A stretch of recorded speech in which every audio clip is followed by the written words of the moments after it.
जी, तो welcome back to the channel. तो अब हम चूँकि हमने अपनी बेसिक सारी चीज़ें हमने सीख ली हैं एनिमेशंस को, टेक्स्ट को एनिमेट भी करने का, तो अब हम अब मूव करने जा रहे हैं अब अपकमिंग लेक्चर्स के अंदर कि अब हम एक प्रॉपर जो एनिमेशन होती है वो हम कैसे बना सकते हैं। तो सबसे पहले तो सिंपल एक मोशन ग्राफिक डिज़ाइनिंग हो जाती है, जो कि जिसको हम शॉर्ट रील्स कह सकते हैं, उसको शॉर्ट वीडियो कह सकते हैं, उसको टीजर्स कह सकते हैं। तो वो बनाने जा रहे हैं हम। तो उससे पहले सबसे पहले मेरे लिए क्या ज़रूरी होता है कि जो आफ्टर इफेक्ट्स के अंदर जो फाइल होती है वो हमने तैयार करनी होती है। जैसे अभी आपको स्क्रीन के ऊपर शो हो रहा है कि कुछ ग्राफिक्स है जो कि मैंने आफ्टर इफेक्ट्स में नहीं, इलिस्ट्रेटर में मैंने ओपन किए हुए हैं। तो इलिस्ट्रेटर में पहले ये ग्राफिक्स हमारे तैयार होंगे, फिर हम उसको एनिमेट करेंगे आफ्टर इफेक्ट्स के अंदर। तो वो क्या मेरा मकसद है कहने ग्राफिक्स तैयार करने का, वो हम चले अभी अब उसको डिस्कस करते हैं चीज़ों को। तो सबसे पहले आप ये देखिए, ये ग्राफिक्स है सारे। चूँकि हमने अभी देखा है पीछे सारे कि हमने जिस चीज़ को एनिमेट करना है, जिस चीज़ को, फॉर एग्जांपल ये लड़की है या ये लोगो है, ये लोगो है, तो अगर जिसको भी आपने मूव करना है वो सेपरेट होना चाहिए, सेपरेट लेयर्स बनानी चाहिए उसकी। ठीक है, तो हम बेसिकली करेंगे क्या, ये डिज़ाइन तो हो गया, ठीक हो गया जी। आप कुछ भी बनाएंगे उसमें डिज़ाइन हो जाएगा। उसके बाद फिर हम इसको लेयर्स में डिवाइड करेंगे ताकि हम इसको एनिमेट कर सकें। लेयर्स में डिवाइड करने का मकसद क्या है मेरा, वो चले चेक करते हैं। आप यहाँ पे आएंगे, ये देखिए, ये आपको ऑप्शन नजर आएगी, ये है लेयर्स की। इसको ओपन करते हैं तो सबसे पहले ये देखेंगे जितने भी ये डिज़ाइन ग्राफिक्स पड़े हुए एक लेयर के ऊपर पड़े हुए हैं। अब इसको वन बाय वन हम मूव करेंगे।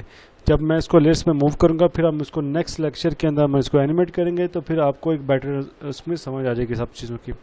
तो चलें स्टार्ट करते हैं जी इसको। तो सबसे पहले ये लोअर है, इसको मैं कट करता हूँ कंट्रोल एक्स के साथ, ठीक है जी। उसके बाद मैं यहाँ पे आके न्यू लेयर बनाता हूँ और यहाँ पे उसका नाम रख लूँगा कोई ना कोई। मैं इसका नाम रखता हूँ लोअर और कंट्रोल एफ उसके ऊपर प्रेस करूँगा तो अब ये मेरा एक सेपरेट लेयर के अंदर आ गया। देखिए मैं इसको हाइड करूँगा तो एक सेपरेट लेयर के अंदर आ गया।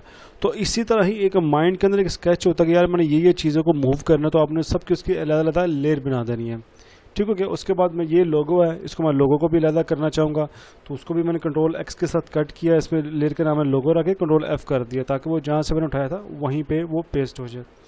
उसके बाद मैंने ये जो एडमिशंस है, ये इसको जो पीछे जो वाइट है उसको दोनों को मैं इकट्ठा उठाऊँगा और यहाँ पे मैं इसको एडमिशन रख लूँगा। तो यहाँ पे मैंने एडमिशन के नाम की लेयर रख दी। अब यहाँ पे एक बात गौरतलब है, अब ओपन है। मैं ये चाह रहा हूँ कि जो हमने लास्ट लेक्चर के अंदर हमने पढ़ा था कि ये एनिमेट करे, जैसे हमने लास्ट लेक्चर के अंदर चीज़ों को देखा था, तो उसके लिए ज़रूरी क्या है कि जो टेक्स्ट होगा वो ओरिजिनली लिखा जाएगा आफ्टर इफेक्ट्स के अंदर। यहाँ से हम उसकी लेयर नहीं बनाएंगे। तो वो हम क्या करेंगे, ये करेंगे ये कि मैं इसको कंट्रोल एक्स करके एक न्यू एक पेज आर्टबोर्ड एक बना लेता हूँ और उसको मैं यहाँ पे सेव कर लूँगा फिल वक्त। क्यों कि बाद में मैं इसको डायरेक्ट कॉपी करूँगा आफ्टर इफेक्ट्स के अंदर, जो कि हम अपकमिंग लेक्चर के अंदर देखेंगे। तो मैंने अब किया क्या, यहाँ से वो हटा दिया सिर्फ और मैंने लगा पे उसको सेव कर दिया, ठीक हो गया जी। उसके बाद ये लड़की है जी, मैं इसको कहता हूँ कि गर्ल को भी मैं इसको मूव करूँगा, तो यहाँ पे मैंने गर्ल का नाम भी ऐसे सेव कर दिया और उसके बाद मैंने इसको कंट्रोल एफ कर दिया। देन मेरा माइंड है कि ये जो फार्मेसी जो कोर्सेज वगैरह लिखे हुए हैं सब कुछ इकट्ठा आया रेड के साथ, तो मैंने सबको इकट्ठा पकड़ लिया और उसको न्यू लेयर बना के, तो यहाँ पे मैं रेड ही लिख देता हूँ नाम उसका, और यहाँ पे मैंने इसको न्यू लेयर बना के इसको पेस्ट कर दिया।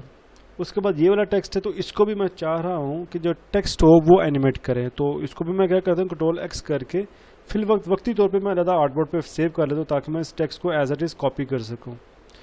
तो उसके बाद अप्लाई नाउ आ जाता है जी। अप्लाई नाउ को भी मैं सेपरेट करना चाहेंगे, तो यहाँ पे मैं अप्लाई के नाम से लेयर बना के कंट्रोल एफ कर देता हूँ और ये जो एफिलिएशन है इसको भी हम मूव कर लेंगे। तो इसको भी एफिलिए के नाम पे एक लेयर बना लेते हैं। तो बाकी बचा क्या जी, ये लास्ट लेयर बची जिसके ऊपर ये बैकग्राउंड है ब्लू कलर का और ये एक वाइट कलर का लोगो रह गया। तो ये इसके लोगो को मैंने तो नहीं कुछ करना चाह रहा। ये इसे बताने का सारा मकसद क्या है कि देखिए, आपके जब भी आप कुछ चीज़ करेंगे, कोई एनिमेट करना चाहेंगे, तो आपके माइंड पे एक स्केच होना चाहिए कि यार मैंने कौन से ऑब्जेक्ट को मूव करना है।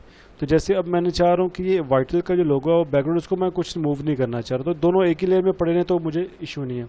तो इसलिए सिर्फ ये बचा ही एक लेयर है एंड पे, तो मैं इसको बस रीनेम करके इसको बैक इसका नाम रख लेता हूँ ताकि मुझे याद है कि बैकग्राउंड है, ठीक हो गया जी। तो इस तरह से अब ये फाइल मेरी सारी सेव हो गई, उसको मैं सेव कर लेते हैं जी। तो अब ये फाइल मेरी सेव हो गया। अभी देख सकते हैं कि ग्राफिक्स वही हैं जैसे थे, कुछ दो चीज़ें हमने यहाँ से माइनस कर दी जो कि हम उसके बाद में जाकर डायरेक्टली वहाँ पे पेस्ट करेंगे, जो कि हम अपकमिंग लेक्चर के अंदर उस चीज़ को देखेंगे, फिर आपको बेटर अंडरस्टैंड हो जाएगी। बाकी ये सारी मैंने लेयर्स को सेपरेट कर दी है। तो अब ये जो मेरी फाइल है इलिस्ट्रेटर की, ये मेरी रेडी टू एनिमेट है। तो अब हम इसको नेक्स्ट लेक्चर के अंदर हम इसको एनिमेट करते हैं। Thank you so much.